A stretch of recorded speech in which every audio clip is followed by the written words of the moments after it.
Ketika kita sudah berjalan bertahun-tahun, akhirnya baru sadar gitu. Saya tidak suka PNS. Keluar dari situ. Yang salah pekerjaannya atau? Lebih banyak yang benci daripada yang suka ya. Oh begitu? Iya.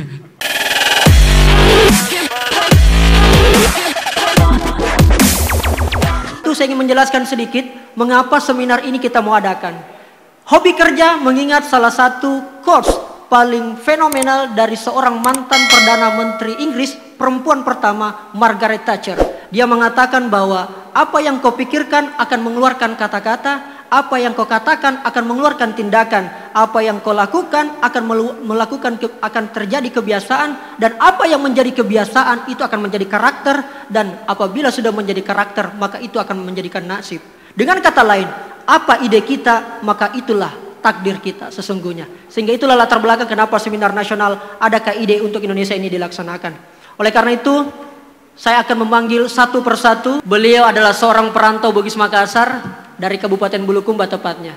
Saya tidak mau berbicara panjang lebar karena dia yang undang kita semua di sini. Kita langsung lihat video yang satu ini. Saya ke Wahyu Tasmin, CEO Hobi Kerja. Kenapa mau berhenti menjadi PNS?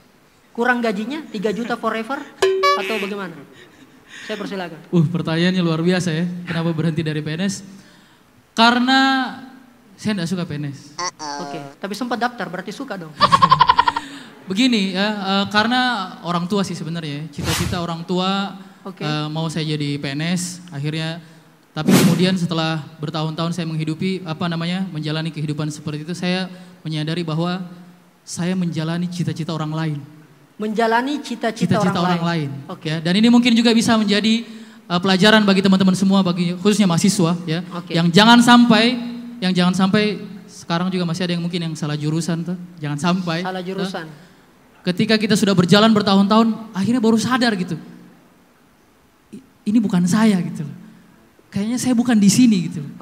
Bukan passion saya, bukan kemauan saya, bukan ini saya.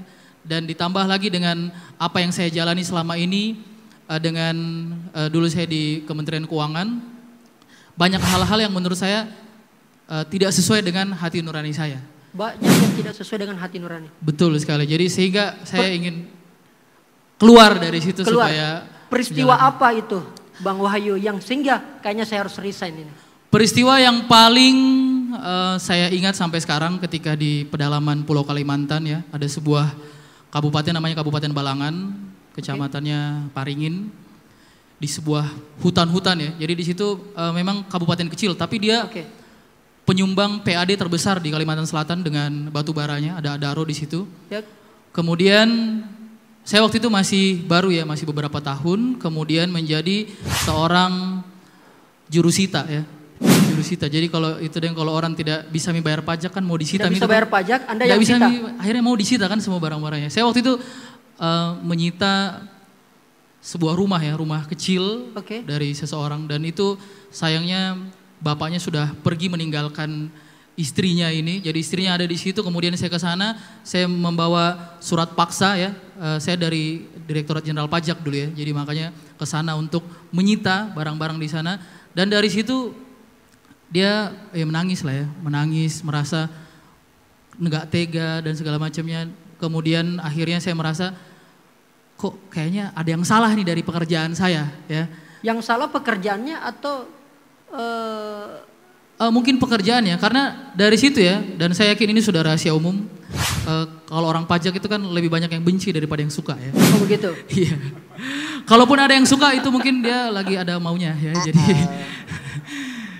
sehingga dari situ saya ngobrol sama teman-teman, saya konsultasi, saya bahkan ngobrol sama orang tua ya. Karena sekali lagi ini saya bilang cita-cita orang tua saya ingin saya supaya jadi PNS, jadi pegawai yang kata orang kalau orang jadi pegawai PNS itu sudah aman negara, sudah terjamin istilahnya seperti betul. Ya.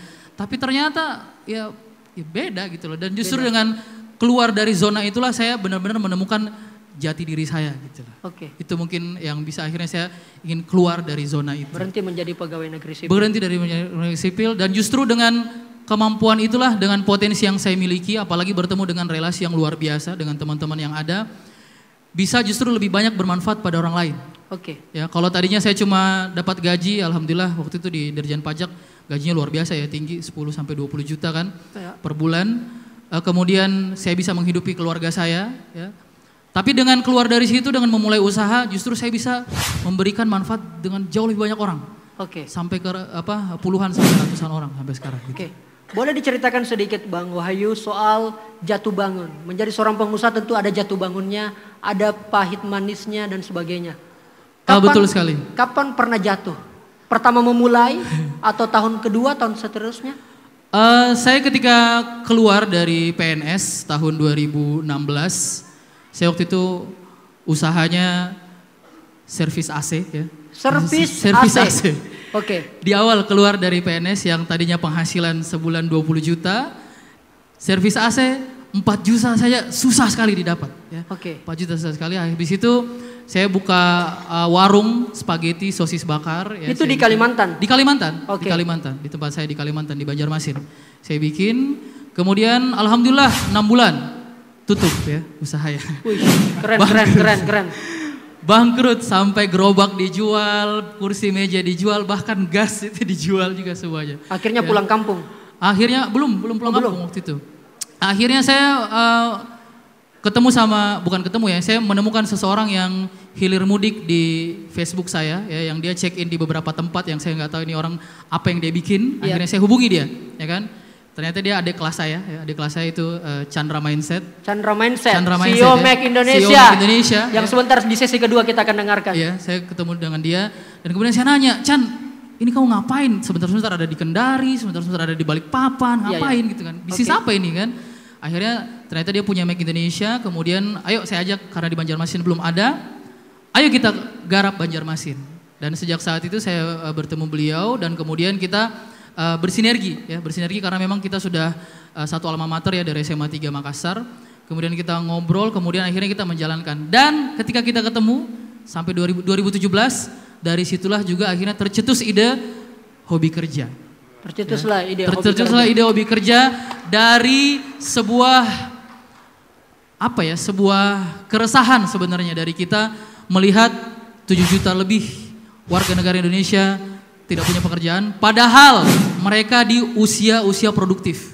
Usia 18 sampai 35 tahun, tapi 7 juta orang tidak punya pekerjaan, tidak punya penghasilan tetap. Dari situlah. Kalau begitu apa ide yang Wahyu dan teman-teman mau bawa di hobi kerja untuk mengembangkan yang tadi sampaikan untuk Indonesia?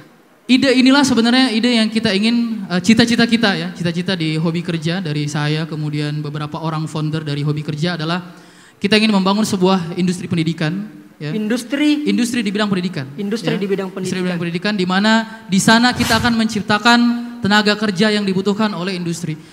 Simple sebenarnya masalah kenapa sih banyak pengangguran? Padahal lowongan kerja setiap hari ada. Pengangguran setiap hari ada. Kenapa tidak bisa diisi? Karena pengangguran kita, orang-orang yang lulus dari kampus kita, apalagi pengangguran terdidik ya, para sarjana, lulus kemudian menambah jumlah pengangguran. Karena mereka tidak bisa mengisi pos-pos yang diisi oleh yang dipunyai oleh industri. Skill mereka nggak ada. Ya, mereka lulus sarjana, tapi mereka ngomong aja nggak bisa, berbicara komunikasi nggak bisa, ya kan? Bahkan mungkin berbicara sesama seperti ini nggak bisa gitu loh, ya kan? Bahasa Inggrisnya nggak bisa dan seterusnya. Akhirnya dan alhamdulillah. Saya lihat juga, saya sangat bangga ya di Makassar, khususnya kampus ini, Setia Amkop ya, kita beri tepuk tangan buat Dr. Bahtiar yang sudah mau melihat ini sehingga memberikan nilai-nilai ketika mahasiswa barunya ada di sini, itu tidak hanya sekedar belajar formal, tapi diberikan skill, yaitu public speaking, kemampuan berbicara di depan umum, kemudian bahasa Inggris, ya kan, dan juga IT di situ. Ya. Apakah masalah tersebut tidak pernah dikomunikasikan oleh pemerintah?